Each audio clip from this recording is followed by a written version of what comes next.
Today we are going to have a short session because we are all invited today to a dinner after the program. The host is my husband who wants to invite you, Padam, and he'll be coming about 8:15 or 8:30. So today we are going to think about our spirit, which we have neglected throughout. We are not even conscious that we have a spirit. Through Sahaja Yoga, those who are now conscious, because they can feel it through their vibrations, they can also get lost and can forget it. The spirit is the only eternal thing within us. All the rest are transitory and evolutionary. Everything goes into evolution, and the better is the evolution, the higher the spirit starts manifesting itself. Like the reflection.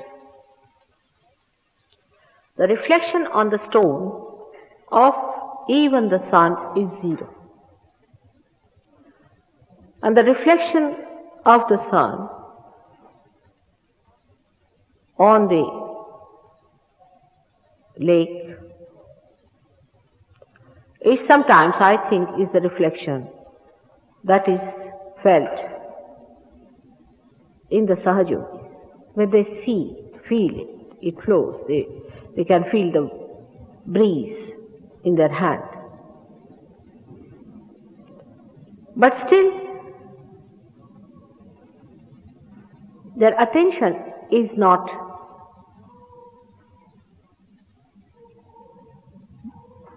fully enlightened. The spirit has not permeated inside. It's just reflecting still.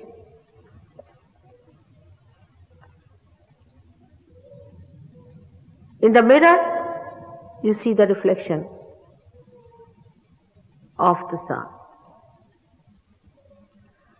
But even then, when you remove it, you cannot reflect it.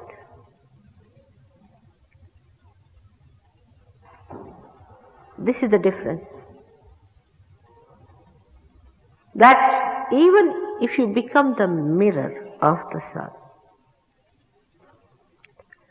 unless and until it permeates into your being and transforms you into something new,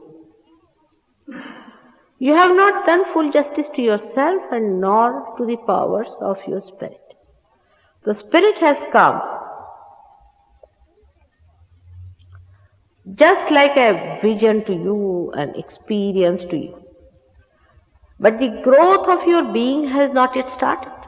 And if it has started, it's so slow that you may not achieve much in one lifetime. Because your attention is on all various things. You have been misidentified from the very beginning. Since the time you were amoeba, you have been misidentified. The matter played a big role in your life, so matter was important. Then all the 5 elements that are within us were very important to us. Because we can see them, feel them, we have lived them for years, thousands and thousands of years. So they are part and parcel of your being. And that is why you are so much identified with it. Naturally, no doubt. But in the living process, it never happens like that. There are some seeds which grow so fast that within 1 year they become trees after they have been sprouted. They bear fruit in 1 year's time. Some trees are such. But some of them linger on and linger on and linger on. And they take too much time, so much so that maybe when they are not yet fully developed, any storm, any wind, any one of these things can just push them down. So you have to make a rapid growth with it. Even after realization, I've seen people do not pay attention to their spirit. So for every Sahaj Yogi today, I would say, they have to ask, where is your attention, Mr. or Mrs. or Miss, whatever it is? Where is your attention? For example, we can be enveloped with problems, solving something absolutely useless, especially in the West. We do it much more than in the East because we take it for granted in the East many things. But here, because we think by planning we have achieved a lot, we start planning. We start planning about going to a place, and buying a ticket, and doing this and doing that. Everything is too planned out. All the time we are wasting on something which does not require any time at all. Supposing you have to go somewhere. All right. First of all, I don't know if going is that important. But to some people that is much more important. Like one gentleman today came with his family to see me. Especially to meet me according to him. I don't know how far to believe. So he wanted to have a special interview with me in my house. All right. He had it and that's how I'm late. He doesn't mind that. Then now he cannot come to the program because he has got some friends whom he has to meet. His wife has not got realization, it does not matter. Because his friends are very loving people, very good, they have been very kind to him, he must meet them. Where is the attention? All these misidentifications we have, like marriage also. Some people come to me and tell me, Mother, we are very happily married or unhappily married, or the one who is happily married is equally a headache as the unhappily married. The unhappily one, you can understand why he is a headache. But the happily married also says, I must do something for wife, I have not done anything, I haven't bought her a diamond ring, I must buy for her. I haven't done this thing for her, I must get her a Rolls Royce, or do this and that. But where is your attention? The whole attention is diverted to things which has no play, which has no meaning, which helps you nowhere. Then the attention is, sit down. The attention is in a subtler way in many other things, like children. Now children is sort of, if I say anything, they'll say, Mother, do you want us to neglect the children? This is the problem. Children are not looked after by you. They are looked after by God. You are just an instrument of God to look after them. The more you are with God, the better you are with your children. You know how to handle them. You are kinder to them. You know how to solve their problems much better if you are getting your power from God. But if you are not interested in God, He is not either interested in you. That's the thing we do not understand. We think that if we are interested in God, we are obliging Him. Supposing you are interested in a job, you never think that way, that you are obliging the job. But as far as the God is concerned, we think what? We are obliging God. Where is she going? बुलाइए, वो क्या कर रहे हैं? यहाँ बैठो का ना. जिस धंधे के लिए आए वो करने के छोड़ के इधर उधर जाने की जरूरत नहीं. अभी यही कह रहे हैं और इधर उधर जा रहे हैं.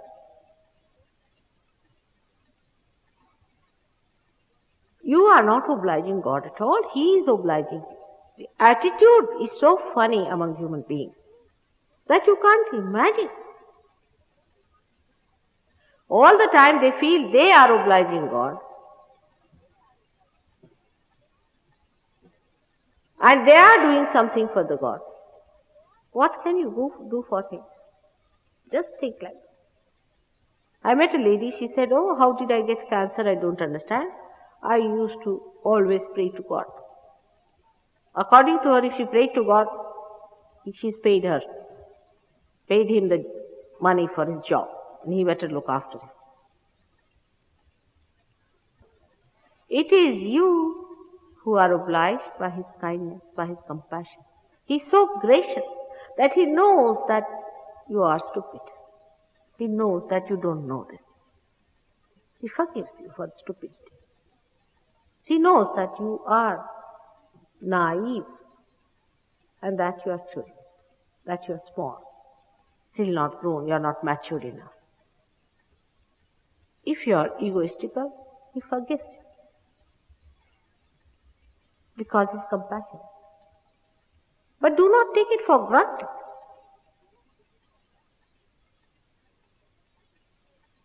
Do not take it for granted. Those who think that we can do whatever we like and behave in whatever way we like, as long as we pray to God, yes, he'll do everything for us. Why should he? Where is our attention? What is yoga? In simple words, it is taking your attention to the Spirit. This is yoga. What does the Kundalini do? She raises your attention and takes it to the Spirit. Only after knowing the Spirit you can know God, not before that. That's why all religions have failed.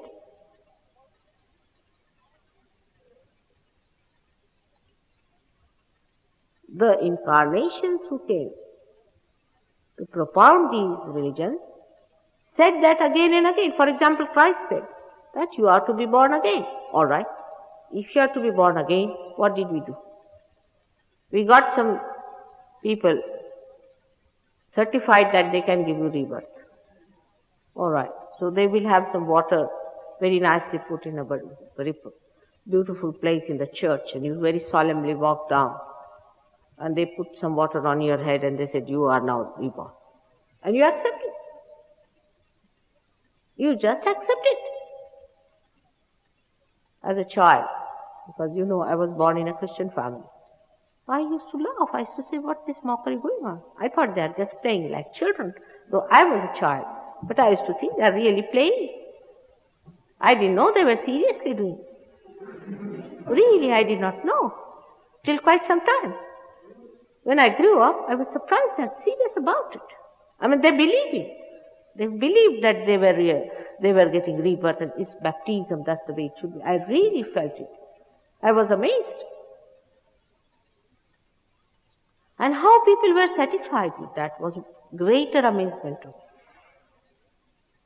They would not ask, they would not challenge, they would not say anything about it. Whether am I really realized or not? Am I really reborn? In the same way, among Hindus they do the same nonsense. Same thing they do. When the child is about 8 years of age or say, from 5 years to 8 years, they call it as a Yajñopavit Samskara. That is the day they have to invite lots of people for dinner, as we have. You see, everything must have a dinner with it. The attention is more there. And then they have a big function, and then they have a big puja, this, that, you see. And the Brahmin, who are not connected with God, are doing all the puja and worshipping and everything. And God is nowhere there. And then the fellow gets a thread, which is to certify that he is a Brahmin, from a person who is certified himself that he is a Brahmin. It's all self-certification and falsehood. For a person like me, it was amazing. And I used to wonder, what's the matter with these people? How have they taken all these things into their hands? Why don't they question themselves once for all how we are doing? Not only, but I found them to be completely mesmerized with the idea that they are doing the right thing. Every Monday I hear the people singing next to my house. What are they singing? God alone knows. They come very well organized just to sing some sort of hymns and things like that, which has no meaning, which is not going to reach to God. Where is their attention? The attention has to be on the Spirit, and that cannot be there unless and until something happens within. But those who have been seeking that attention, those who have been asking that, "Oh Lord, keep my attention on God and on seeking," are the people going to be blessed. Not the people who have their attention now, supposing in the morning they go to the church and next day to the races and third day somewhere else. Again on a Sunday morning they are there back in the church regularly. They say, "I regularly go to the church." The attention has to be on the Spirit, even before and after realization. Many people ask us, "Mother, then what should people do before realization?" They should put their attention on their Spirit, asking for it, that take my attention, O my Lord, to my Spirit. And not to accept something which is false and nonsensical. Because once you start accepting something false, it sits on your head. It's a vicious circle. You have to go ahead with it. And you don't know where you are. And by the time you realize, you find you are too old to give it up. And you carry on somehow. It's like intoxication. All falsehood of the world is an intoxication. Because if it was not intoxicating or hypnotizing, why people carry on with it? I mean, to me, I don't understand. When you know it is falsehood, why should you carry on with it? Of course, you can play with it. That's a different thing, just to play.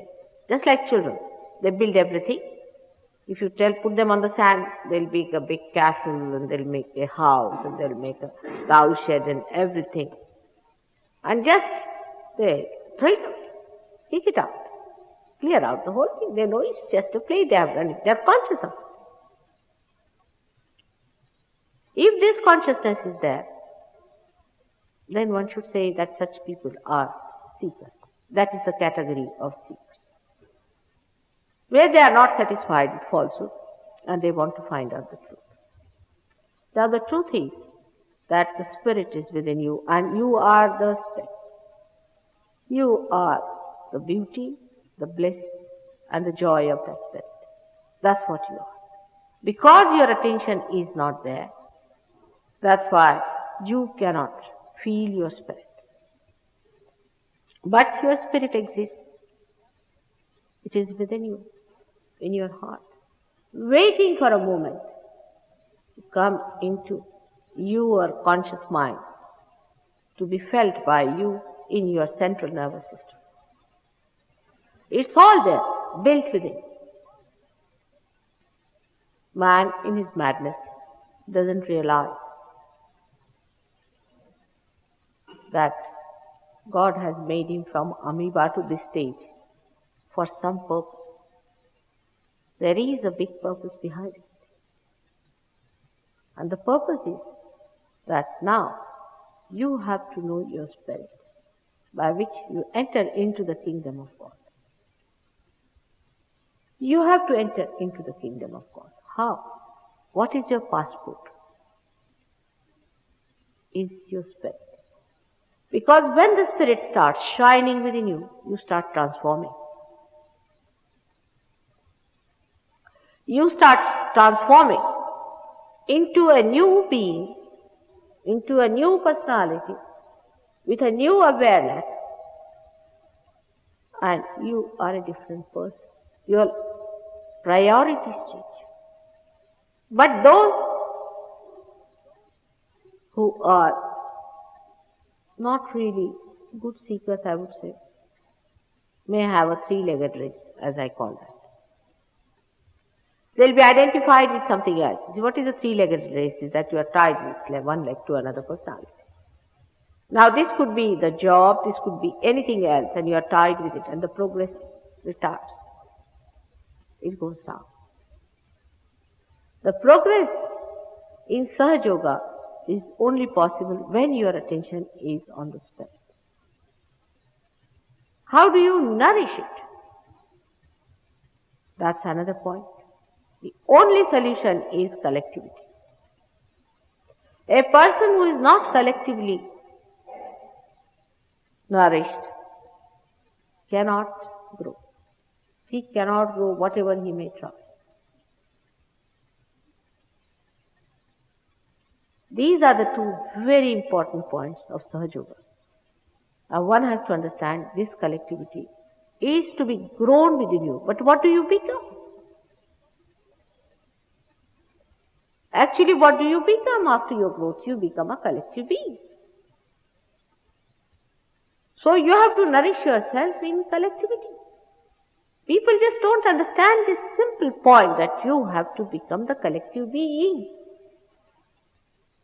And that nourishment, if it is not flowing into you, then you are not a Sahaja Yogi at all. You are just having a trip of your ego or your super ego. And this is very important. By saying your brothers and sisters and this and that is not possible, I know that. It's wrong. It's another game.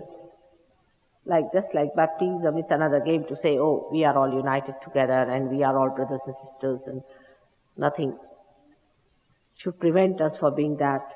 Socially we can be all right, but politically may not be, or economically we cannot be, and all sorts of things can come.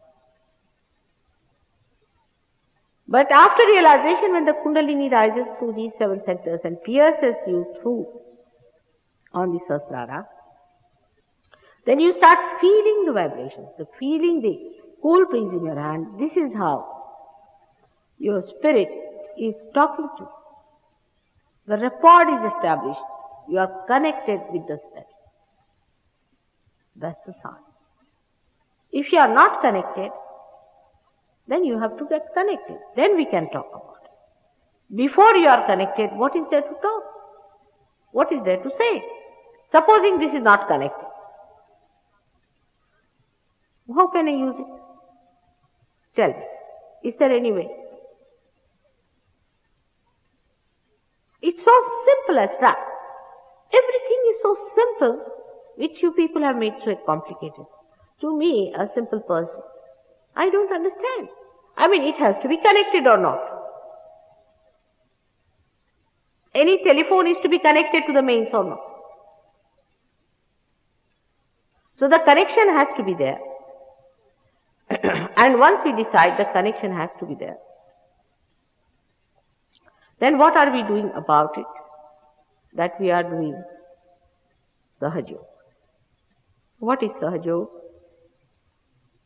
It's the right of every seeker to have this connection with the Divine. This you are doing in your own right, no doubt. There, I cannot challenge your right. It's your right. Say, for example, in a government, it is decided that all those people under 16 must be given 5 pounds each. All right, as long as it's under 16, you have a right. And the governments will see to it that they fulfill that promise. Isn't it? In the same way, you are promised that in the modern times, all those who will ask for realization will be granted. What a promise to make, just imagine. And use me for that purpose. Or Sahaja Yogis for that purpose. This is being promised in many scriptures, by many incarnations. The time has come and I have to give you realization. More people have to be given realization, all those who ask for it. Of course, it cannot be forced onto anyone. This is your right. It is your right to ask, say, for your property. But if nobody asks, the government won't go back on them and tell them, now please have it, we beg of you, we fall at your feet and this and that. Do they do that? In the same way, nobody is going to fall at your feet. But if you ask for it, that's your right and you can have it. But the difference is that the right is to be exercised in a full way. If you ask a right that I want to become the governor of a particular place, then you should be able to assume that power. In the same way, if you think you have right, then you must assume also the power of spirit within you. You have to keep your attention to your spirit. Now the whole system of spirit is so dynamic and beyond human comprehension that you are suddenly amazed and surprised at it. First of all, you are amazed. Then you start thinking, how can that be so simple? How can that be so easy? I mean, it's not simple. In the sense that you have been made from amoeba to this stage. Is it a simple thing to do? Can you make one dog into a human being? Or even a horse which you like very much? Can you? To make so many human beings out of amoeba, isn't it a difficult thing? And if you are made that evolution must have rendered something within you. In that something is built in you.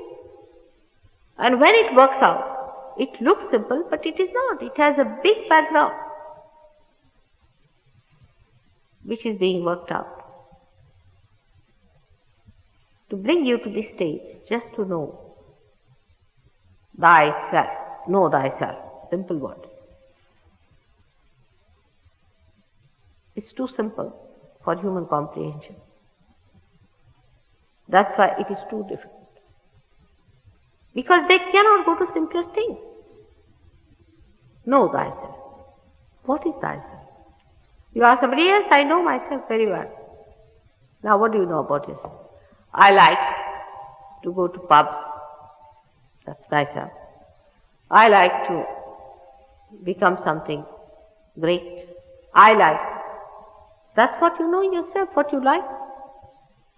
Or else, I'm afraid, I'm frightened, I don't believe in this, I don't do this. Is this I? The one you are, is it? Then they might say, I'm not sure. But when you are the self, that's absolute. And that's sure shot, that's what you are. You know this is it. When you talk as a spirit, you have no doubts. You have no doubts at all, because the absolute is established in you. For example, you take 10 Sahajogis, 10 small little children who are realized souls, and ask them to face a personality. And ask them, what is the problem with this gentleman? And immediately they will say that this gentleman has got this finger problem or this finger problem. All of them will say the same with their closed eyes.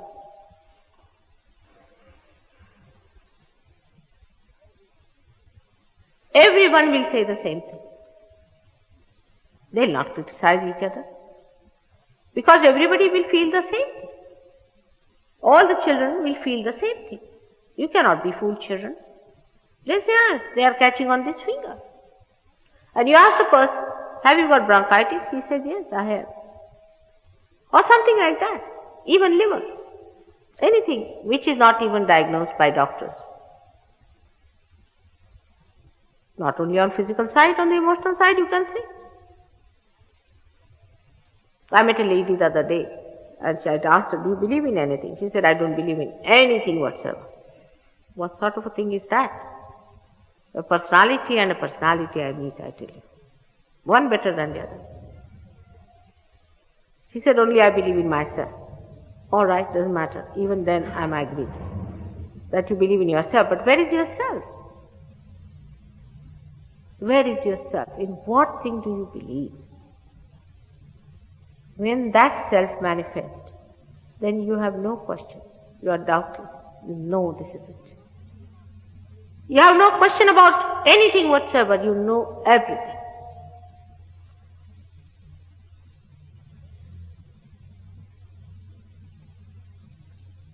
That's how the vibrations tell you.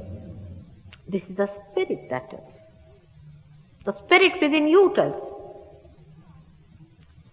You ask the spirit what is to be done. You ask any question. For example, say I was born in a Christian family, and in India people felt very funny that a lady who is supposed to give us our moksha and our realization should be a Christian lady, because they thought she has to be a Brahmin or something like that. I am a Brahmin in a way because I am a realized soul. I have no caste and community, but I am a realized soul. So they asked me a question, Mother, how is it you were born a Christian? I said, all right, you ask on your vibration.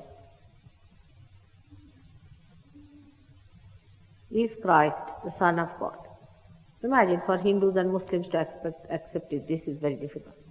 I have the vibrations.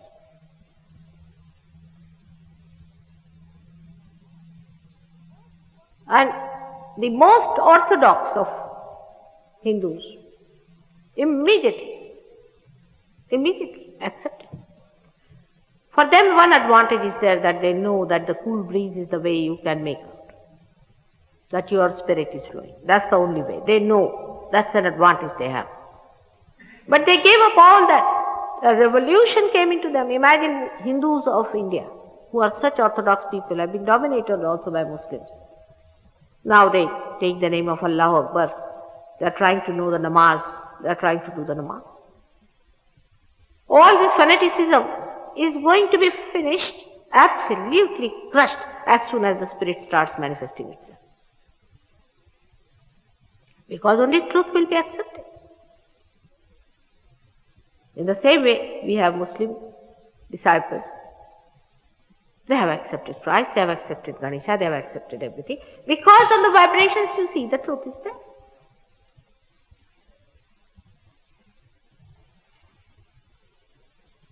Fanatics will also have to come round. But first those who are doubting fanaticism will first of all get it.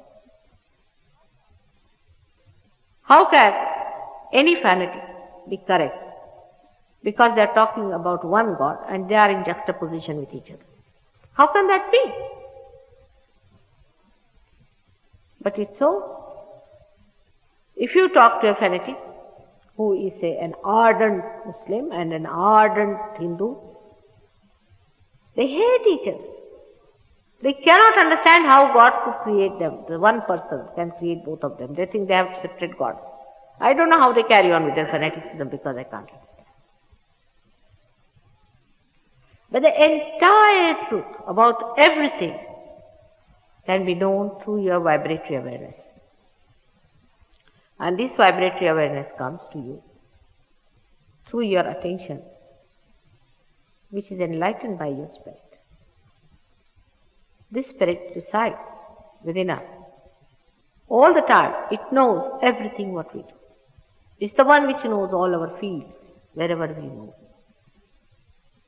But the same spirit, when enlightens our attention, the thing that he is enjoying itself, or it is enjoying itself, becomes our experience. Because the spirit is collectively conscious, and we become collectively conscious. Those people who are not collectively conscious are not Sahajogis. They are absolutely just so-called. First collective consciousness comes in within us. By feeling the cool breeze blowing through our hands, and by feeling all the fingers and feeling all the chakras. Some people don't feel it in the hands if the Vishuddhi is not alright, but still they can feel within themselves. Like there are devices, I feel, as if the gas fails, then the electricity works out. That also works out in many people. You can feel it within yourself, where is the problem, and you can feel the chakras. That's the first thing happens to you, that you feel the collectivity within you. That you are a collective being, you feel. You also feel about yourself, what you are catching, where you are catching. And ultimately, then,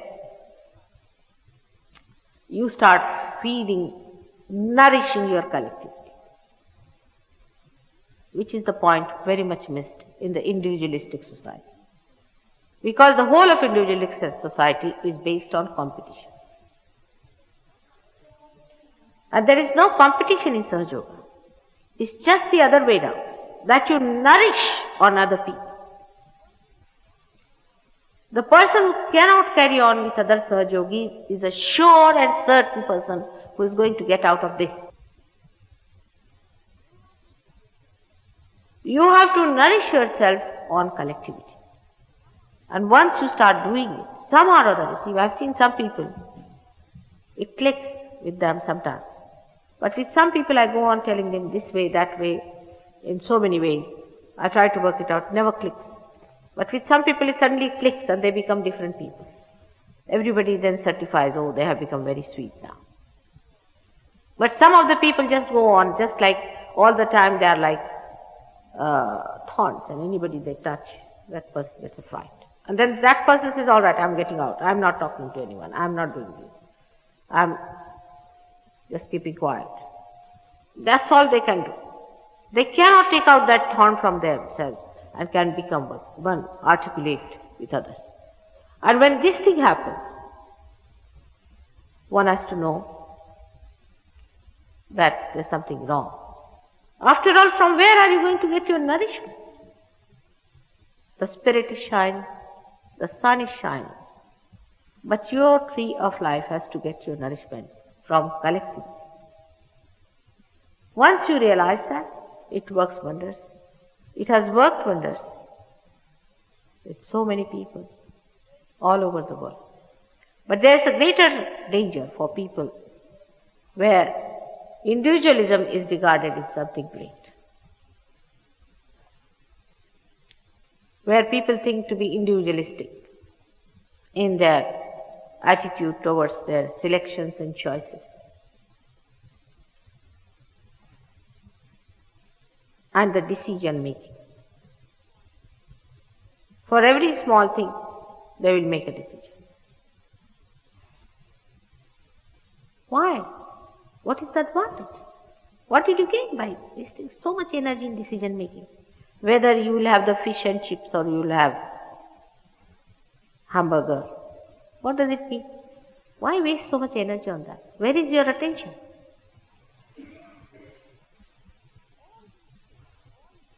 All these things, all this attitude is nothing but ego-oriented and is competitive. And also all the medias that are used are just trying to exploit it. Like they'll say if you have a cigar is sufficient, you need not have a Rolls Royce or something like that. So you buy a cigar like a madcap. But if they put it in the television, then 50% people will do it, as if they have no brains to use. It's a mad world that way, but it is not, in a way, because you are seekers. Have you ever seen so many seekers? Seekers of truth. They are not only claiming, they mean it. I know they mean it. They are not just claiming, it's not a fashion with them. They do mean it. And I'm really very happy about it. That there are seekers, those who are seeking who are honest and intelligent and who want to know who they are. Today, as I said, we'll have a short program. And there's no end to my speeches. I don't know how many speeches I've given now, I lost count.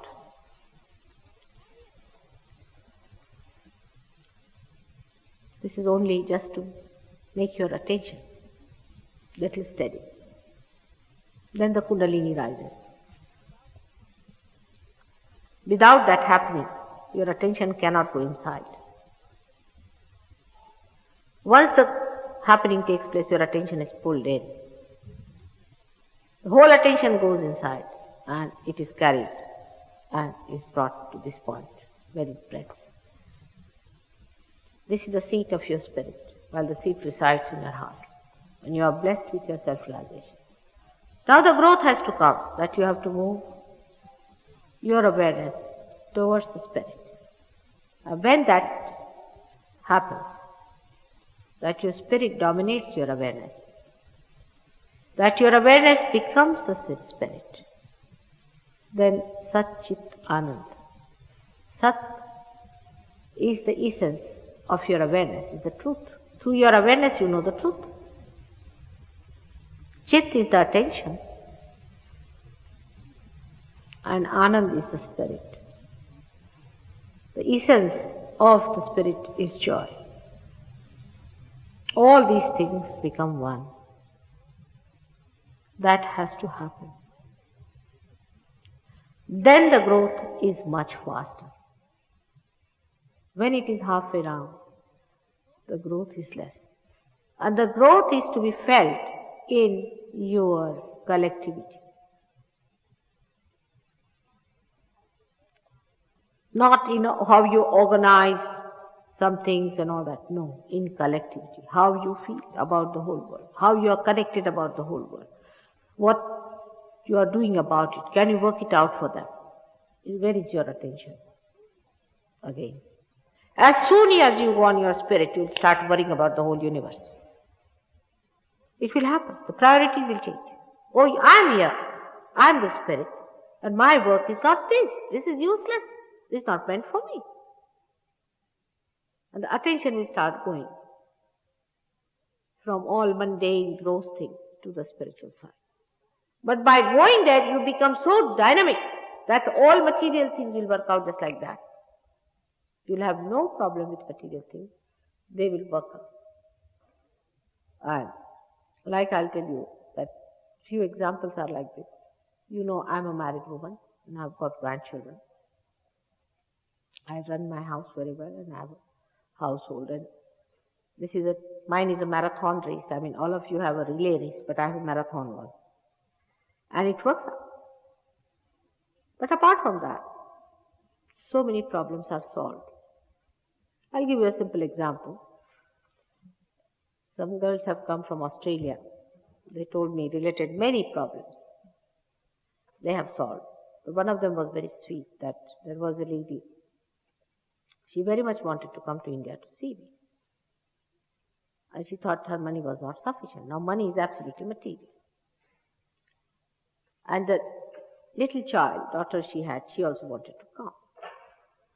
The girl was having a jumble sale, something. So she collected some of the trinkets here and there and went for a jumble sale. And they discovered that she had a very expensive bracelet of gold.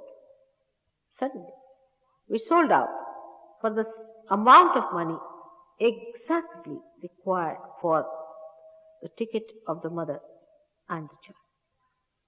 Exactly.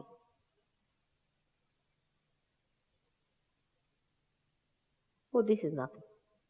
There are many people who have known how material it works out. For example, we have a doctor of physics here who was doing his doctorate, and he did it for years and years. I don't remember exactly how many years. And he brought his papers to me. He said, "Mother, I cannot now have anything more done. Now I cannot even make it a fair thing. I cannot put it in a bomb. And this is how I'm going to now present. I'm fed up. I've finished every single pie I had." I said, "All right." I just did like this to the thing. He said, "Are you not going to read?" I said, "No, what is there to read? It's all right." You won't believe. He went next day to see the gentleman, and he became a doctor of physics. That's how materially things work. Krishna has said it, yoga kshema vahamyam. Yoga, when you get your yoga, when you are connected with God, then He looks after you, kshema, your well-being.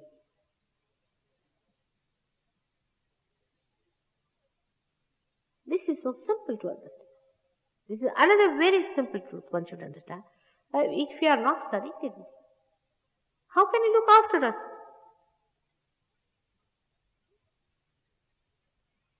We have to be connected with Him.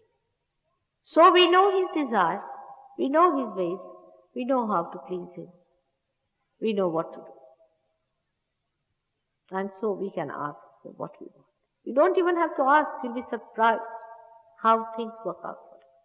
How family relations improve, social relations improve, economic relations improve. All these things are on your centers. And as the Kundalini rises, she starts spreading sideways also, and you start getting the effect. The first you get is the material and the physical. And that's how you know how we have cured people of cancer and things. Just like that. People don't understand how we have done it. We have. Because spirit is the dynamism within us. It is the thing. Like one diamond which is put in a ring and embedded in the soil, saved permanently, just to keep it out of problems, is suddenly discovered. And that's why it is all we see. The basis of all our existence is nothing but our spirit. That's the basis. That's the adhara. That's the support. And to us, it should be a special blessing. For our Lord Jesus Christ was the embodiment of that spirit. He came on this earth just to show you the way of your resurrection. It's a special blessing to us. But Him also we have made it into a fanatic stuff. You are great people. Give anything to human beings and they know how to make a good mess out of it. That's what I have discovered. He was crucified, that was all right, because He cannot be crucified, He cannot be killed, that I know. But the way now He is clouded and how He is plucked out of reality and put into something false is sometimes is so shocking, frustrating, and so humiliating, you can't imagine. Whatever done is done. The quality of spirit is forgiveness. The symbol of spirit is Christ. And the power He has given us to forgive, because He has that power to forgive. He is the power of forgiveness. He is the ocean of forgiveness. So, He's so powerful that He cleanses you through forgiveness. Just by forgiving you, He cleanses you. And that's how it works out. So you should not try to build a guilt in your mind. That's the only thing most of the Christians do, is to sit down and build a guilt by spoiling this part of the chakra here. It's amazing how it has come to us, this guilt. Perhaps the psychologists or confessions, I don't know what it has been. They are guilty in imagination. And that part is very sad. That does not help. You are not to be guilty. You are the spirit. What crime spirit can do? Nothing. Only you have to get out of it to become that. That's what we are going to have. And let us work it out. We have some new people over here. I'm sure it is going to work out. But for all the new people, now, I have to say one thing, that Sahaja Yoga is not a thing you just go for a program and get out. It's dangerous. If you get your realization and still you do not recognize Sahaja Yoga, it will be very difficult for you to come back to Sahaja Yoga.